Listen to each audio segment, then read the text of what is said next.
नमस्कार दोस्तों, स्वागत है आपका अपने channel kids play to junior classes में। आज की इस क्लास में हम पढ़ने वाले हैं 6th क्लास के अंतर्गत साइंस में एनसीईआरटी पैटर्न पर आधारित फर्स्ट चैप्टर यह भोजन कहाँ से आता है। तो सबसे पहले चैप्टर का नाम भोजन कहाँ से आता है। अब शुरू करते हैं आज का अपना जो चैप्टर है भोजन के बारे में। यह कहाँ से आता है, इसके बारे में जो भी संबंध जानकारियाँ हैं उसके बारे में। सर्वप्रथम आज आपने अपने घर में क्या खाया था पता लगाइए कि आपके दोस्त ने आज क्या खाया था, इसके बारे में भी आपको पता लगाना है। क्या आपने कल और आज एक ही प्रकार का आहार लिया था। कहने का तात्पर्य यह है कि आपने और आपके दोस्त ने क्या आज के दिन में एक ही प्रकार का आहार लिया था, मतलब खाने में।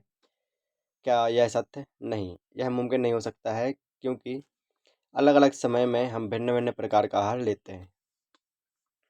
क्योंकि अगर एक व्यक्ति की भी बात की जाए तो वही व्यक्ति भी अलग अलग समय में अलग अलग आहार लेता है। यहाँ पर तो एक व्यक्ति और उसके दोस्त की बात हो रही है, तो अलग अलग दिन में और अलग अलग समय में हम भिन्न भिन्न प्रकार के आहार लेते हैं। तो इस प्रकार कुछ कहा नहीं जा सकता है कि हमने एक ही प्रकार का भोजन पाया है कि नहीं। आगे देखेंगे विभिन्न खाद्य पदार्थों के बारे में। क्रियाकलाप 1 के माध्यम से सर्वप्रथम विद्यालय में अपने दोस्तों से उन खाद्य पदार्थों की जानकारी प्राप्त कीजिए जो वे पूरे दिन खाते हैं। सर्वप्रथम हमें अपने विद्यालय में जो भी अपने दोस्त हैं उन सभी दोस्तों से उन खाद्य पदार्थों की जानकारी प्राप्त करना है जो वे पूरे दिन खाते हैं। यदि वे विभिन्न राज्यों के रहने वाले हैं तो उनसे भी यह जानकारी प्राप्त करने का प्रयास कीजिए। अपनी नोटबुक में सारणी 1.1 की तरह यथासंभव अधिक से अधिक दोस्तों द्वारा खाए जाने वाले विभिन्न खाद्य पदार्थों की जानकारी प्राप्त कर सूचीबद्ध कीजिए। क्रियाकलाप 1 के माध्यम से बताया जा रहा है कि जो भी आपके विद्यालय परिवार में जो भी आपके दोस्त हैं, यदि वो दोस्त विभिन्न राज्यों के रहने वाले हैं तो उन सभी से जानकारी कर सारणी 1.1 में यथासंभव जितना अधिक से अधिक हो सके दोस्तों द्वारा खाए जाने वाले विभिन्न खाद्य पदार्थों की जानकारी प्राप्त कर सूचीबद्ध करना है। तो इस सूची में आपको अपने जो दोस्त हैं उनके नाम, दोस्त विद्यार्थी के जो दोस्त हैं विद्यालय परिवार में आपके, उनके नाम लिखना है आपको, और पूरे दिन में खाए गए उनके द्वारा जो खाद्य पदार्थ हैं उनके बारे में लिखना है। जैसा कि हम देख पा रहे होंगे कि केले के पत्ते पर रखा हुआ जो थाली है केले के पत्ते की, इस पर जो भोजन रखा गया है इडली और सांभर वगैरह, इसी के साथ जो आपका है अलग प्लेट में एक और मछली परोसी गई है, और एक और में आपका जो भी हो इसमें अंडा कड़ी है। तो विभिन्न खाद्य पदार्थ इस प्रकार से हमें देखने को मालूम पड़ते हैं। आगे देखेंगे अपने अपने भोजन में हम अनेक प्रकार की चीज़ें खाते हैं। खाने की ये सभी चीज़ें किससे बनी होती हैं। पके चावल के बारे में सोचते हैं। सबसे पहले हम कच्चा चावल लेते हैं, सबसे पहले पके चावल के लिए उसे पानी में उबालते हैं। फिर इसे तैयार करने में हमें 2 पदार्थों या संगठनों की आवश्यकता होती है। चावल जो कच्चे चावल होते हैं उन्हें पकाने के लिए हमें 2 प्रकार के पदार्थों या संगठनों की आवश्यकता होती है। चलिए जानते हैं कि वो 2 पदार्थ कौन कौन से हैं। दूसरी ओर कुछ भोजन तैयार करने में हमें कई संगठनों की आवश्यकता होती है। यदि हम सब्जी बनाना चाहते हैं तो हम अलग अलग कई प्रकार की कच्ची सब्जियां, नमक हुआ, मसाला हुआ, तेल आदि की आवश्यकता होती है। कहने का तात्पर्य यह है कि अगर भोजन की बात करें, अगर भोजन तैयार करने में हमें कई प्रकार के संगठनों की आवश्यकता होती है। जैसे अगर सब्जी बनाना चाहते हैं, जैसे अगर हम सब्जी के बारे में सोचें सब्जी बनाई जाए अगर, तो वो कैसे बनेगी, तो उसमें हम अलग अलग प्रकार की कच्ची सब्जियों का उपयोग करते हैं। नमक का उपयोग करेंगे, मसाले का उपयोग करेंगे, तेल आदि की आवश्यकता हमें होती है सब्जी बनाने में। तो कई प्रकार के खाद्य संगठनों की या पदार्थों की आवश्यकता पड़ती है। क्रियाकलाप 2 के माध्यम से देखेंगे सारणी 1.1 में सूचीबद्ध है कुछ खाद्य पदार्थों को छांटिए और अपने दोस्तों तथा घर पर चर्चा करके जानकारी प्राप्त कीजिए कि इनको बनाने के लिए कौन कौन सी सामग्री चाहिए। इनको सारणी 1.2 में सूचीबद्ध कीजिए। वस्तु का नाम और उसमें प्रयुक्त कच्ची सामग्री के कुछ उदाहरण सारणी 1.2 में दिए गए हैं। कुछ अन्य को इस सूची में आपको जोड़ना है। जैसे रोटी या चपाती है, तो रोटी और चपाती में कच्ची सामग्री का उपयोग क्या क्या हुआ है। आटे का उपयोग हुआ है रोटी बनाने में, और जल का उपयोग हुआ है आटा लगाने में, जिससे रोटी बनी हुई है। फिर आगे देखेंगे जैसे दाल है खाद्य पदार्थ, तो इसमें क्या क्या उपयोग हुआ है। कच्ची दाल का उपयोग हुआ है, जल का उपयोग हुआ है, नमक का, तेल का, घी का और मसालों का उपयोग हुआ है दाल बनाने में। तो इस प्रकार से आपके दोस्तों ने जो भी भोजन खाए हुए थे, दोस्त जिस जैसे अलग अलग दोस्तों ने जो दिन भर में पूरे दिन में जो खाद्य पदार्थ खाए थे उनके बारे में लिखना है कि उन खाद्य पदार्थों में कौन कौन से संगठक हैं। जैसे उसने पनीर खाई थी तो वो किससे बनी थी, पहले दूध था उसमें, फिर उसमें नींबू का उपयोग किया गया होगा, फटाई गई होगी पनीर, और जब बना होगा फिर बनाते समय मसालों का भी उपयोग किया होगा। तो इस प्रकार से सब मिला जुला कर वो सब लिखना है कि आपके दोस्त ने क्या खाया था और उसमें कौन कौन से संगठक या खाद्य संगठक पदार्थ होते हैं। तो सबसे पहले हमने क्या देखा कि कक्षा में चर्चा कीजिए कि क्या हम विभिन्न व्यंजनों में कुछ संगठक सामान्य रूप से प्रयुक्त करते हैं। अच्छा, ये संगठक आते कहाँ से हैं? तो हम अब देखते हैं कि कक्षा में चर्चा करने के बाद विभिन्न जो व्यंजन होते हैं उनमें कुछ संगठक समान रूप से प्रयुक्त होते हैं। जैसे चाहे दाल बनाई जाए या फिर कोई भी अन्य प्रकार की सब्जी बनाई जाए तो उनमें मसाले हों या तेल हो या नमक हो तो वो बराबर मात्रा में उपयोग होते रहते हैं। तो अच्छा, ये संगठक आते कहाँ से हैं? तो उनके बारे में जानेंगे, खाद्य सामग्री एवं उनके स्रोत के बारे में। सबसे पहले साड़ी 1.2 में कुछ सूचीबद्ध कच्ची सामग्री जैसे फल और सब्जी के स्रोत का अनुमान लगाना हमारे लिए बहुत आसान हो सकता है कि यह कहाँ से आते हैं। जैसे फल के बारे में देखा जाए तो फल का अपन मालूम कर सकते हैं, और कोई चीज़ कोई भी सब्जी भी हो तो उसका भी मालूम कर सकते हैं कि ये आती कहाँ से है। जैसे केला हुआ तो केले के पेड़ से आता है, आम हुआ तो आम भी पेड़ से प्राप्त होता है। आम आम क्योंकि एक फल है तो आम के पेड़ से प्राप्त होगा आम। इसी प्रकार से सेब भी, अनार भी और अनानास भी सब अपने अपने पेड़ों से प्राप्त होते हैं, जो फल देने वाले पेड़ होते हैं। इसी प्रकार से कोई भी सब्जी हुई, जैसे लौकी हुई, कद्दू हुआ, या तो अपने ही पेड़ों से, पौधों से प्राप्त होती है अलग अलग प्रकार की सब्जी भी। तो निश्चित रूप से पौधों से प्राप्त होती है कई प्रकार की सब्जियां और फल। गेहूं और चावल का क्या स्रोत है? तो अपने आपने धान और गेहूं के खेतों में उनके पौधों की अनेक पंक्तियां देखी होंगी, इनसे हमें अनाज प्राप्त होते हैं। अब बात की जाए अगर कि गेहूं गेहूं और चावल कहाँ से प्राप्त होते हैं, इनके क्या स्रोत हैं? तो जो अपने खेतों में धान बोई जाती है या गेहूं बोई जाती है तो उसकी फसल को मतलब उगाने के बाद उसकी कटाई वगैरह होती है और थ्रेसर वगैरह होने के बाद उसका जो अनाज हम प्राप्त करते हैं, और उसी के बाद धान और गेहूं में प्राप्त होती है। जैसे कुछ अन्य खाद्य पदार्थ और हैं, जैसे दूध हुआ, अंडा हुआ, मुर्गा, मछली, झींगा, मांस आदि। कुछ अन्य खाद्य पदार्थ जो हैं वो हमें जंतुओं से प्राप्त होते हैं।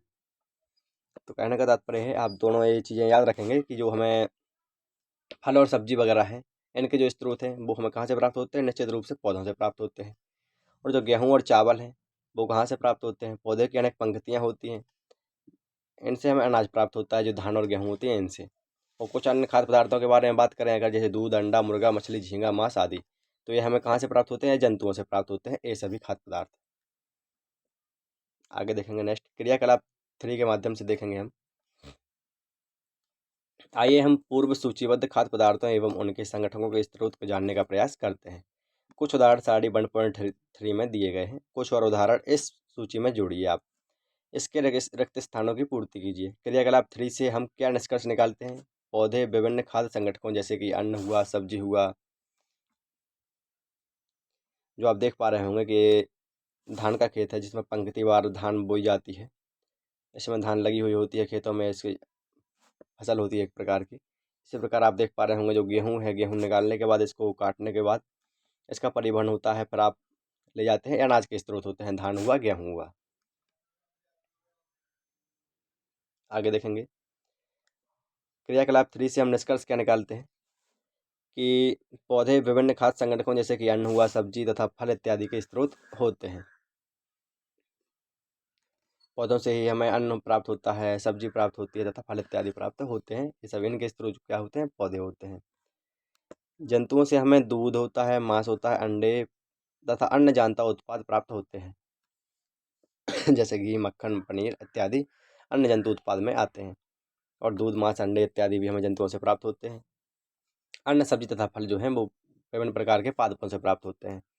गाय है, बकरी है, भैंस है, दूध देने वाले कुछ अन्य सामान्य जो पशु हैं, दूध एवं जैसे गाय, बकरी एवं जो भैंस है वो दूध देने वाले जो कुछ सामान्य पशु होते हैं। दूध एवं विभिन्न दुग्ध उत्पाद जैसे कि मक्खन हुआ, क्रीम हुआ, और घी, पनीर, दही का उपयोग संसार के प्रत्येक क्षेत्र में किया जाता है। क्या आप कुछ अन्य जंतुओं के नाम बता सकते हैं जो हमें दूध देते हैं? गाय, भैंस और बकरी के अलावा भी कुछ और जंतुओं के नाम बता सकते हैं जिनके द्वारा आपको दूध प्राप्त होता है? तो क्यों नहीं, अवश्य बता सकते हैं। तो आगे देखेंगे हम साड़ी 1.2 के माध्यम से कुछ कुछ खाद्य व्यंजन संगठक जिससे बने हैं तथा उनके स्रोत के बारे में जानेंगे हम कि कौन कौन से खाद्य व्यंजन के क्या क्या संगठक इसमें रहते हैं और किस प्रकार से ये बने होते हैं। सबसे पहली मद जो है वो इस प्रकार से इडली। तो इडली में कच्ची सामग्री का उपयोग क्या क्या होता है। इडली में सर्वप्रथम चावल हुआ, उड़द की दाल हुई, नमक हुआ, जल हुआ, इस प्रकार के कच्ची सामग्री का उपयोग होता है। तो आगे जो ये चावल हुआ, उड़द की दाल हुआ, ये कहाँ से प्राप्त होते हैं। तो ये सब पादपों से प्राप्त होते हैं, पौधों से। इसका स्रोत क्या है, पादप। आगे देखेंगे चिकन करी। तो इसमें कच्ची सामग्री का उपयोग क्या क्या होता है। चिकन का उपयोग होता है, मसाले का उपयोग होता है, तेल का होता है, और घी का और जल का। ये कहाँ से प्राप्त होते हैं सब चिकन और तेल और घी। तो ये जंतुओं से प्राप्त होते हैं। जो तेल है वो पौधों से भी प्राप्त होता है और जंतुओं से भी प्राप्त होता है। आगे देखेंगे खीर से। अगर खीर बनाई तो उसमें क्या क्या उपयोग हुआ, कच्चा से संगठक क्या क्या होंगे उसमें। सबसे पहले आपको दूध की आवश्यकता होगी, चावल की आवश्यकता होगी, पानी की भी होगी और चीनी की भी होगी। तो इस प्रकार से आपको एक खास संगठक है आपके खीर बनाने के लिए। ये कहाँ कहाँ से प्राप्त होते हैं। दूध है तो वो जंतुओं से प्राप्त होता है, चावल है वो पौधे से प्राप्त होता है, अनाज के जो स्रोत हैं।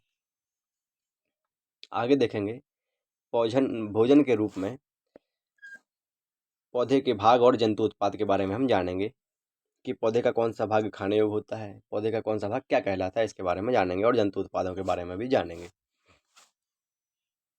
तो सबसे पहले देख लेते हैं जो पौधे का खाने योग्य भाग होता है, पादप के खाने योग्य भाग। तो सबसे पहले जो पौधे की ये जड़ है, यह मूल जड़ है, प्राथमिक मूल है। और ये दूसरा जो इधर से तना अलग से हो रहा है, जड़ हो रही है, ये द्वितीय मूल जड़ है इसकी। तो नीचे का हिस्सा जो होता है वो मूल तंत्र कहलाता है, अर्थात जड़ का हिस्सा कहलाता है। इसके ठीक ऊपर जाते हैं अपन, जैसे ही देखते हैं तो इधर जो आपकी जो भी है एक कली निकल रही है इधर पौधे से, तो इसको कलिका कहते हैं। और ऊपर जैसे ही आप जाते हैं इधर से शाखा से, जैसे ही पौधे की जो शाखा है उससे आपको पत्ती के रूप में या अलग से कोई टहनी बदलती है, तो उस पॉइंट को क्या कहते हैं, नोड कहते हैं इस पॉइंट को। आगे देखेंगे आप कि पौधे में क्या क्या भाग होते हैं। पौधे की ये जो है ये पत्ती दिखाई पड़ रही होगी आपको, इसको पत्ती कहते हैं। ये जो पौधे का है ये तना है, सीधा जो निकलता है पौधे की जड़ के हिस्सा से, इसको आप तना कहते हैं या स्तंभ भी कह सकते हैं। इसमें जो यह भाग है यह फल देने वाला है, इसमें बीज अंकुरित होते हैं, इसमें बीजों का निर्माण होता है इसमें। तो इसमें और इसमें ये फल देने वाले होते हैं, पौधे का ये फल देने वाला हिस्सा होता है। और आगे जो आप देख पा रहे होंगे यह फूल है। जो पौधा है इसका ये सब इधर पुष्प दिखाई पड़ रहे होंगे आपको, ये सब पुष्प वाला हिस्सा है। तो आगे देखेंगे अपन भोजन के रूप में पौधे के भाग और जंतु उत्पाद के बारे में। तो पौधे हमारे भोजन का एक मुख्य स्रोत है। हम पौधे के कौन से भाग का उपयोग खाद्य पदार्थ के रूप में करते हैं। हम पत्तियों वाली अनेक सब्जियां खाते हैं। कुछ पौधे के फलों को भोजन के रूप में खाते हैं। कभी हम जड़, कभी तना, तो कभी पुष्प भी भोजन के रूप में खाते हैं। कहने का तात्पर्य है कि पौधे जो होते हैं हमारे भोजन का एक मुख्य स्रोत होते हैं। हम पौधे का कौन सा भाग उपयोग कर सकते हैं खाने में। कभी किसी पौधे का जड़ खाते हैं, तो किसी पौधे की पत्ती वगैरह खाते हैं, तो किसी पौधे का तना वगैरह खाते हैं, या किसी का पुष्प तो किसी का फल। तो आपने ये सब देखा होगा। जैसे कभी आपने सीताफल खाए होंगे या जिन्हें काशी फल भी कहते हैं। तो इनके फूलों को चावल की पिट्ठी में डुबोकर व तलकर पकौड़ी बनाकर खाया होगा आपने। इसका आप प्रयत्न भी कर सकते हैं घर पर। आगे देखेंगे कुछ और पौधों के बारे में। तो कुछ पौधों के दो या दो से अधिक भाग खाने के योग्य होते हैं। उदाहरण के लिए सरसों के बीज से हमें तेल भी प्राप्त होता है, एवं इसकी पत्तियों का उपयोग करके हम साग बनाने के लिए भी उसका उपयोग किया जा सकता है। क्या आप केले के पौधे के विभिन्न भागों के बारे में सोच सकते हैं जिन्हें हम भोजन के रूप में लेते हैं। ऐसे केले के मतलब जो पौधा होता है उसके बारे में हमें सोचना है या जानना है कि ऐसा उसमें कौन कौन से भाग होते हैं जो हम खा सकते हैं या भोजन के रूप में जिनका उपयोग कर सकते हैं। क्या आप किसी अन्य पौधे के बारे में सोच सकते हैं जिसके दो या दो से अधिक भाग खाए जा सकते हो। आगे देखते हैं। जो ये पहेली नाम की जो लड़की है वो जानना चाहती है कि हमारे भोजन का पौधे और जंतु के अलावा कोई भी अन्य स्रोत है कि नहीं है। तो आगे देखेंगे नेक्स्ट क्रियाकलाप 4 के माध्यम से। साड़ी 1.3 में सूचीबद्ध सभी खाद्य पदार्थों में से उन संगठकों को छांटिए जिनका मुख्य स्रोत पौधे हैं। ये पौधों के किन भागों से प्राप्त होते हैं। इन खाद्य पदार्थों और पौधों के भागों को साड़ी 1.4 के अनुसार सूचीबद्ध कीजिए। क्रियाकलाप 4 में हमें ये करना है कि जो भी खाद्य पदार्थ हैं उनमें से उन खाद्य संगठकों को छांटना है जिनका मुख्य स्रोत पौधे होते हैं। और ये पौधे किन भागों से प्राप्त होते हैं खाद्य पदार्थ? तो जो साड़ी है उसमें देखेंगे कि खाद्य पदार्थ के मुख्य स्रोत की तरह पौधा। बैगन का भरता बनाने में जो खाद्य पदार्थ है बैगन है, बैगन का भरता है, इसके खास संगठक या स्रोत क्या है? तो सबसे पहले बैगन का भरता बनाने के लिए आपको बैगन की आवश्यकता पड़ती होगी, मिर्च मसाले के रूप में कोई भी अन्न, और इसके लिए आपको तेल की भी, मूंगफली की भी, सरसों की, सोयाबीन की, या अन्य किसी जो तेल है वो किसी अन्य पौधे से भी प्राप्त हो सकता है। मूंगफली का तेल हो सकता है, सरसों का तेल, सोयाबीन का तेल, या अन्य किसी पौधे का तेल स्रोत के रूप में इसमें होता है, आवश्यक तो होता है। अब तो इसमें बात करेंगे पौधे का जो बैगन है उसका कौन सा भाग है जो हमें संगठक देता है या खाने योग्य होता है? तो बैगन का है जो बैगन के पौधे का हमें फल खाने योग्य होता है। जो मिर्च मसाले के पौधे होते हैं उसका भी हमें फल खाने योग्य होता है। तेल मूंगफली, सरसों, सोयाबीन या किसी अन्य पौधे का भी जो जैसे तेल हो तो उसका क्या होता है, हमें खाने योग्य संगठक जो हमें देता है पौधे का भाग, वो बीज होता है। आगे देखेंगे नेक्स्ट। हमारे अपने आसपास के अनजान पौधों पर यह देखने के लिए परीक्षण ना करें कि वे खाने योग्य हैं या नहीं है। कभी कभी कोई भी पौधे जो होते हैं वो विषैले शाक्त भी हो सकते हैं। तो मतलब आप ऐसा ना करें कि परीक्षण के लिए आप कोई भी पौधा लिया और उसको तोड़ करके आप खाने लगें, क्योंकि कभी कभी कोई भी अन्य जो पेड़ पौधे होते हैं वो विषाक्त भी होते हैं, जिनसे आपके मतलब पाचन क्रिया में गड़बड़ भी हो सकती है। आगे देखें क्रियाकलाप 5। मूंग अथवा चने के कुछ सूखे बीज लीजिए। अब इनमें से कुछ बीजों को जल से भरे एक पात्र में डाल दें तथा 1 दिन के लिए छोड़ दीजिए। अगले दिन जल को पूरी तरह निकाल दें और बीजों को गिलास में रहने दें। उन्हें एक गीले कपड़े में लपेटकर एक और रख दीजिए। अब क्या आप बीजों में कुछ परिवर्तन देखते हैं? क्या एक छोटी सी सफेद संरचना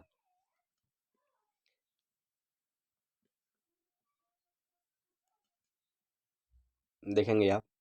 क्या एक छोटी सी सफेद संरचना जो है बीज से बाहर निकलती है? यदि हाँ तो बीज अंकुरित हो गए हैं, यदि नहीं तो बीजों को पानी में धोएं, पानी निकाल दें और गीले कपड़े से ढककर अगले दिन के लिए उन्हें छोड़ दें। क्या उस दिन आपको बीजों से बाहर निकलता हुआ एक छोटा सा अंकुर दिखाई देता है? अंकुरों को सावधानी से धोकर आप इन्हें खा सकते हैं। ये उबाले भी जा सकते हैं। इनमें कुछ मसाले मिलाने पर खाने के लिए एक स्वादिष्ट अल्पाहार भी तैयार किया जा सकता है। तो सबसे पहले आप देखेंगे जो चने होते हैं, जैसे आप कोई भी दाल हुई, कहने का तात्पर्य यह है कि क्रियाकलाप 5 में बताना क्या चाहते हैं आपको, जैसे मूंग हुआ या चने की दाल हुई। तो इनमें मूंग और चने की दाल में आप देख पा रहे होंगे, जैसे मूंग को अगर भिगोते हैं तो 1 दिन बाद अपन देखेंगे कि इसमें कुछ सफ़ेद सफ़ेद अंकुर दिखाई देने पड़ते हैं भिगो देने के बाद। और फिर इसका जो पानी निकाल के बाहर निकाल देते हैं और इसको रख देते हैं कपड़े से, गीले कपड़े से लपेट कर। तो इसमें देखते हैं सफ़ेद सफ़ेद कुछ अंकुर दिखाई देने पड़ते हैं। तो इसमें साबुत मूंग ए रही, और ए जो है वो है अंकुरित मूंग। भिगोने के बाद जो 1 दिन बाद जो इसमें पानी निकाल अलग करने के बाद जो रिजल्ट आता है वो इस प्रकार से होता है। आगे देखेंगे चनों के बारे में।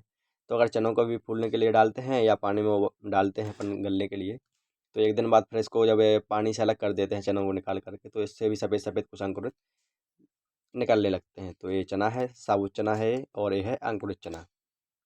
आगे देखेंगे इसके बारे में।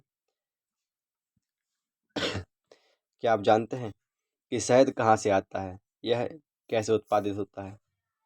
क्या आपने एक मधुमक्खी का छत्ता देखा है जहाँ बहुत सी मधुमक्खियाँ भिन्न बनाया करती हैं? मधुमक्खियाँ फूलों से मकरंद, मीठे रस को एकत्रित करती हैं और इसे अपने छत्ते में भंडारित करती हैं। फूल और उनका मकरंद वर्ष के केवल कुछ समय में ही उपलब्ध होते हैं। जैसे आप देख ही पा रहे होंगे कि जो मधुमक्खी का छत्ता है, इसमें मधुमक्खियाँ जो होती हैं अनेक फूलों पर बैठ कर के उनका जो मकरंद या रस होता है उसको चूस करके लाती हैं और अपने इस छत्ते में रख देते हैं। इसको अपन अगर इसकी मक्खी भगा कर देखा जाए तो इस प्रकार का छत्ता दिखाई पड़ता है। इसमें बहुत ही मीठा शहद के रूप में रस होता है, जिसे हम शहद भी कहते हैं। ऐसा इसमें रस इकट्ठा कर देते हैं। ये मधुमक्खी का छत्ता हो गया। इस मकरंद का जो भंडारण कर लेते हैं ताकि पूरे वर्ष इसका उपयोग किया जा सके। हम ऐसे छत्तों में मधुमक्खियों द्वारा भंडारित भोजन का शहद के रूप में भी उपयोग कर सकते हैं। जो मधुमक्खी द्वारा छत्ते बनाए जाते हैं इसका उपयोग हम भंडारित मधुमक्खियों के द्वारा जो भंडारित भोजन है शहद के रूप में भी इसका उपयोग हम कर सकते हैं। आगे देखेंगे जंतु क्या खाते हैं। तो जंतुओं के बारे में देखेंगे, जंतु क्या खाते हैं। क्या आपके घर में कोई ऐसा पालतू पशु है जिसकी आप देखभाल करते हो? जैसे कुत्ता हो सकता है, बिल्ली हो सकता है, भैंस या बकरी या कोई अन्य जानवर या जंतु। फिर आपको इसकी जानकारी भी अवश्य होगी कि आपका पालतू जानवर कुत्ता है या बिल्ली है या भैंस है या बकरी है तो वो क्या खाता है। या अन्य जंतु हैं जो भी आपके पास, तो क्या खाते हैं? क्या आपने कभी गिलहरी, कबूतर, छिपकली या छोटे से कीट को खाना खाते देखा है? आगे देखेंगे क्रियाकलाप।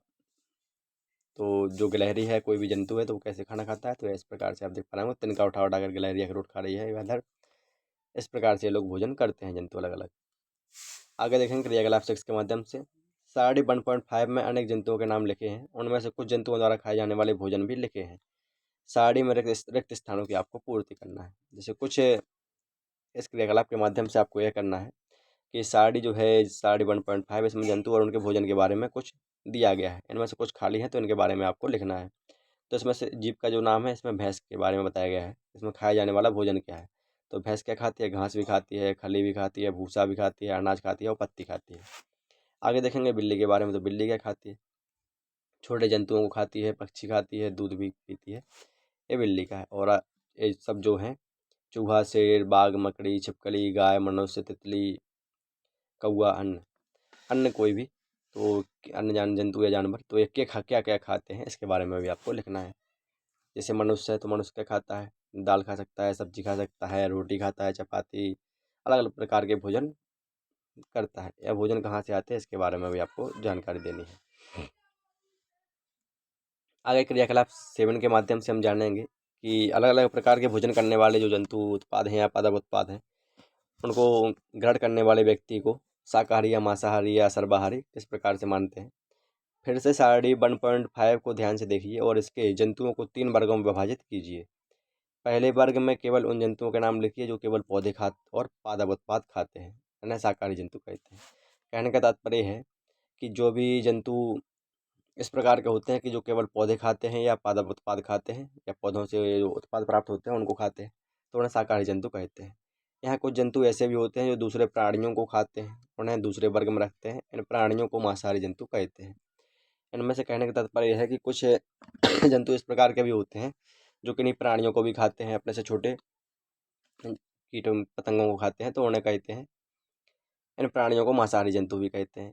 क्या आपने ये भी देखा होगा, कुछ ऐसे जंतुओं को भी आप जानते होंगे जिनका भोजन पौधे भी हैं, जंतु भी हैं और दोनों होते हैं, तो इन्हें तीसरे वर्ग में रखिए, इन्हें सर्वाहारी जंतु कहते हैं। आप इन्हें सारणी 1.6 के अनुसार 3 अलग अलग वर्गों में विभाजित कीजिए। जैसे गाय जो है वो एक शाकाहारी जंतु है, जो शेर जो है वो एक मांसाहारी है, क्योंकि कभी कभी आपने सुना होगा बकरी को भी खा लेता है। जैसे बकरी जो है वो इसमें शाकाहारी है क्योंकि वो घास पत्ती खाती है। गाय है जो घास पत्ती खाती है तो वो शाकाहारी है। पादप उत्पाद खाती है तो मतलब शाकाहारी है। अब मांसाहारी क्या है? वो मांसाहारी मतलब किसी जीव जंतु को खाती है तो वो मांसाहारी हो गया। जैसे शेर है, बाघ है, तेंदुआ है, तो ये सब क्या करते हैं, ये लोग किसी जंतु को खाते हैं तो ये सब मांसाहारी कहलाते हैं। सर्वाहारी में जो कौआ है, वो कभी कभी आपने देखा होगा कोई दाने वगैरह भी खा लेता है, अनाज तो अनाज भी खा लेता है। और आपने देखा होगा कोई अगर एक कीट पतंग डला हुआ है तो उसको भी ये लोग खा लेते हैं, तो कौआ सर्वाहारी है। पहली यह जानना चाहते हैं, जो लड़की है पहले नाम की, ये जानना चाहती है कि साड़ी 1.6 को भरते समय मनुष्य को आप किस वर्ग में रखेंगे। जैसे आपने ये तो कह दिया कि गाय जो है वो शाकाहारी है, शेर जो है मांसाहारी है, कौआ जो है सर्वाहारी, लेकिन मनुष्य क्या है इस प्रकार से कहेंगे अगर तो अब आइए जानते हैं मनुष्य के बारे में भी कि वो क्या है। हम जानते हैं कि हम में से बहुत लोग ऐसे हैं जिन्हें पर्याप्त भोजन नहीं मिलता है। हमें ऐसे उपाय खोजने की आवश्यकता है जिनके द्वारा देश में अधिक खाद्य उत्पादन किया जा सके।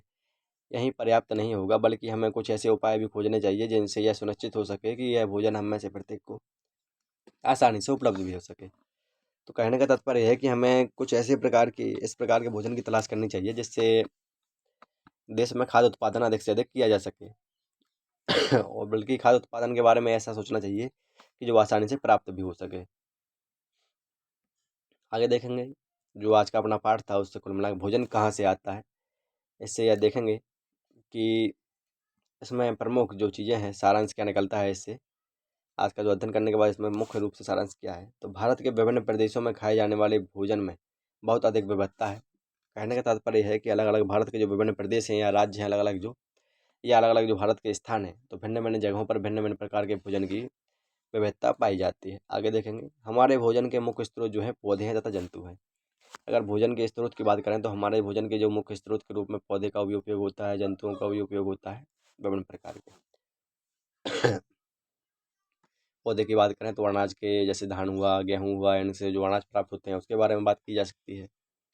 और फल सब्जी के बारे में भी बात की जा सकती है पौधे के रूप में। जंतु के रूप में बात करें अगर तो आपको जैसे गाय हुआ, भैंस हुआ, बकरी हुआ, इससे जो प्राप्त उत्पाद होता है जंतु से दूध, घी, पनीर, मक्खन इत्यादि। या आप मछली का भी खा सकते, मछली खाते हैं जैसे आप कोई, तो भोजन के मुख्य स्रोत के रूप में जंतु भी होता है। आगे देखेंगे जो जंतु केवल पादप खाते हैं उन्हें शाकाहारी कहते हैं। इस प्रकार के प्राणी या जंतु जो केवल पादप खाते हैं, पौधों से वो उत्पाद जो प्राप्त होते हैं उन्हें खाते हैं तो उन्हें शाकाहारी कहते हैं। और इस प्रकार के जंतु जो केवल जंतुओं को खाते हैं या तो उन्हें मांसाहारी कहते हैं। कहने का मतलब यह है कि इस प्रकार के जो प्राणी या जंतु जो केवल जंतुओं को ही खाते हैं, जो अपने से छोटे या दूसरे प्रकार के जंतुओं को खाते हैं उन्हें मांसाहारी कहते हैं, जैसे शेर हुआ, बाघ हुआ, तेंदुआ हुआ, इस प्रकार के। आगे देखेंगे जो जंतु पादप तथा दूसरे प्राणी तथा दोनों को ही खाते हैं तो उन्हें सर्वाहारी कहते हैं। अब इसमें सोचने की बात यह है कि इसमें जो जंतु खाते हैं, केवल जो जंतु केवल पादप खाते हैं उन्हें तो शाकाहारी कह दिया, और जो जंतुओं को खाते हैं वो मांसाहारी हो गए। लेकिन जो कुछ प्राणी ऐसे होते हैं जो जंतुओं को भी खाते हैं और पादप को भी खाते हैं तो उन्हें सर्वाहारी कहा जाता है।